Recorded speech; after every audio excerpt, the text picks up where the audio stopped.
Hello दोस्तों, कैसे हैं आप सब। आशा करता हूँ आप सब अच्छे होंगे। आज हम देखने वाले हैं कक्षा 10 में एक विधि समांतर। आपका चल रहा था सांख्यिकी, और सांख्यिकी में आपकी एक्सरसाइज आज चलने वाली है। लास्ट एक्सरसाइज है 14.4। इसमें 3 ही क्वेश्चन हैं। क्वेश्चन नंबर सेकंड हम देखेंगे। क्वेश्चन नंबर सेकंड में आप देखोगे तोरण आरेख खींचिए। बस ये वर्ड आपको पता होगा कि तोरण आरेख खींचिए। इससे पहले आपने माध्यक विधि द्वारा माध्य कैसे निकाला जाता है वो क्वेश्चन सीखा। आपने सीखा बहुलक विधि के द्वारा माध्य कैसे निकालते हैं, और आपने सीखा क्या, केवल डायरेक्ट समांतर माध्य कैसे निकाला जाता है। ये देखेंगे क्वेश्चन। आपको दिया गया भार 38 से कम, 40 से कम, 42 से कम, 44 से कम, इसी तरीके से 52 से कम। आपको दे रखी है विद्यार्थियों की संख्या, और एक पोर्शन पूछ रखा है कि आप बताइए तोरण रूप निकाले, तोरण आरेख क्या होता है, ये आपको पता होना चाहिए। इससे निकालने के लिए आपको बिंदु निकालने होते हैं, और बिंदु कैसे निकलेंगे इस बात का ध्यान देंगे। जो आपको भार दिया होता है, वर्ग अंतराल दिया होता है, उसमें पहला जो मान होता है ये 38, आप जो का तो लिखें ये। इसके बाद दूसरे वाला कौन, 0, और पोस्ट बंद कर दीजिए। क्या एक का कार्य करेगा, एक बिंदु का कार्य करेगा। क्लियर है बात। नेक्स्ट, ये यहाँ पे क्या होगा भाई 40, और यहाँ पे क्या आने वाला है 3। ठीक है, इसी तरीके से सारा पोर्शन चलेगा। यहाँ पे क्या होगा 42, 5, आगे 44, 9, आगे 46, 14, आगे 48, 28, आगे 50, 32 और 52, 35। ठीक है, अब इसके बाद आपको क्या करना है, आपको x अक्ष और y अक्ष का पता होना चाहिए। x अक्ष क्या होता है और y अक्ष क्या होता है। जो पड़ी लाइन होती है उसे बोलते हैं x अक्ष। क्या बोलते हैं, x अक्ष। और जो खड़ी लाइन होती है उसे क्या बोलते हैं, y अक्ष। ये पॉजिटिव क्यों किया मैंने, इधर यहाँ पे होता है मूल बिंदु। मूल बिंदु का अर्थ होता है यहाँ पे जो होता है x का भी मान 0 होता है और y का भी मान 0 होता है। इधर से आप इधर को चलोगे तो x पॉजिटिव होगा, और यदि आप इधर को चलने लगे तो x निगेटिव होगा। y पॉजिटिव ऊपर होता है तो y निगेटिव नीचे होता है। ठीक है, इस पे आपको चलने हैं ये बिंदु। कैसे चलेंगे, कोई भी आपको बिंदु दे, कक्षा 10 नहीं कक्षा 12 कोई सी भी क्लास में आपको कोई भी बिंदु दे रखे हैं, जैसे मान के चलो आपको दिया गया 2 और 3, तो पहला मान हमेशा होता है किसका, x का, और दूसरा मान हमेशा किसका होता है, y का। कहने का अर्थ क्या है कि x पर आपको कितना चलना होता है 2 सेंटीमीटर, और y पर कितना चलना होता है 3 सेंटीमीटर। फाइनल। अब देखेंगे पोर्शन को। आपको स्टार्टिंग दे रखी है 38 से, ठीक है, और इधर दे रखा है 2 0 0 3 5 9 14 28 32 35। ठीक है, तो स्टार्टिंग करेंगे हम। अगर ये बिंदु चलना चाह रहे हैं, ये क्या का मान होगा x का, और ये किसका मान होगा y का। x का मान कितना चलना है 38। आप यहाँ पर कहीं पर भी 38 मान लीजिए। यहाँ से आपने क्या माना 38 माना, ठीक हो गया। x पर आप 38 चले, y पे कितना चलना है 0 चलना है। इसका मतलब y पे कुछ नहीं चलना, क्योंकि 0 का अर्थ होता है कुछ नहीं, तो y पे कुछ नहीं चलना, तो बिंदु क्या निकल के आ गए, यही बिंदु होगा आपका। ठीक है, आगे चल के देखेंगे। आगे आपको दे रखा है 40। 38 से कितना आगे जाना है 2 आगे। आपने यहाँ पे मान लिया, यहाँ पे कितना होगा 40, यहाँ पे कितना चले आप 40, लेकिन y का मान कितना चलना है 3। y वाली रेखा पर कितना सेंटीमीटर चलना है 3 चलना है। कैसे चलोगे, 5 का अंतराल ले लोगे, क्योंकि देखो यहाँ पे ना गैप ज़्यादा है, तो आप क्या मानो यहाँ पे इतना चलने के बाद 5 मानेंगे। 5 ये रहा, और चलना कितना है ज़्यादा से ज़्यादा 35, तो 35 पूरा कर लोगे पहले। 5 के बाद क्या आएगा 10 के बाद 15, 15 के बाद 20, और 20 के बाद 25, 25 के बाद 30, और 30 के बाद 35। ये आपको चलना है। ठीक है, इसमें x अक्ष में सबसे ज़्यादा कितना चलना है 52, और चल कितने चुके आप 40, 40 के बाद 42, 42 के बाद 44, 44 के बाद 46, 46 के बाद 48, 48 के बाद 50, और 50 के बाद 52। ठीक है, वापिस सुन लो।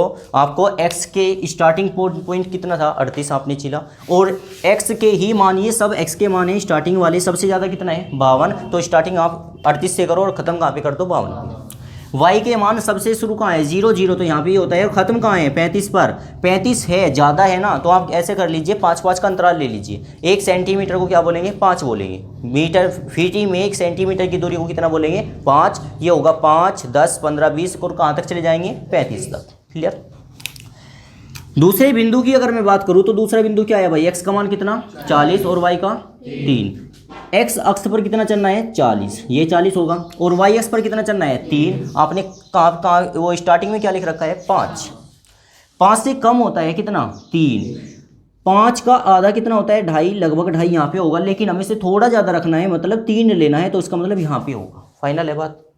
अगर मैं इस रेखा को थोड़ा सा आगे बढ़ाऊँ और 40 को थोड़ा सा आगे बढ़ाऊँ, तो यहाँ पर एक बिंदु दिखाई दे रहा होगा आपको जो इन दोनों रेखाओं को काटता है। क्लियर है। तो हमें जो ये बिंदु दिखाई दे रहा है यही बिंदु प्राप्त करने हैं। ऐसे थोड़ा एनालाइज कर लोगे या फीटी से कर लोगे कि यहाँ पे इतनी दूरी पर ये क्या आ गया, आपका एक बिंदु प्राप्त हुआ, जिस बिंदु का क्या नाम होगा 40,3। तो लिख देंगे इस बात को 40,3 ये बिंदु हुआ। अब दूसरा बिंदु क्या चलना 42,5। x अक्ष पर कितना चलना है 42 और y अक्ष पर कितना चलना है 5। तो x अक्ष पर चले 42, मतलब ये वाला रेखा आगे चलेगी, और y अक्ष पर कितना चलेंगे 5। तो 5 कितना होगा आपका ये वाला पोर्शन अगर आगे बढ़ाओगे तो कहाँ पे आ जाएगा, यहाँ पे लगभग यहाँ पे आपको बिंदु दिखाई देगा, और ये इसका बिंदु का सॉल्यूशन होगा। ठीक है। आगे इसके बाद हम देखेंगे 42,5 तो चल चुके, किसका नंबर आएगा 44। 44 कहाँ है ये रहा, और 44 के साथ क्या चलना 9। 9 कहाँ पे है 10 से कम 9 होता है, इसका मतलब इस पे यहाँ फीटी रखो और 10 से कम मतलब यहाँ पे लेके जाओ। ये वाली रेखा और ये वाली रेखा मिलाकर क्या बनाएगी एक बिंदु बनाएगी, ये खत्म हो जाएंगे। ठीक है। आगे ये आप चल चुके, अब किससे चलना 46। 46 क्या होगा 46 और कितना 14। 46 की रेखा को आगे बढ़ाए, 14 कहाँ पे होगा 15 से कम, मतलब थोड़ा कम ये रहा, और इसको अगर आप बढ़ाओगे तो क्या मिलेगा एक बिंदु मिलेगा, ये खत्म।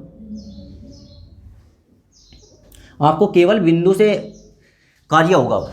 आगे ये भी चल चुके हैं आप, क्या चलना 48 और 28।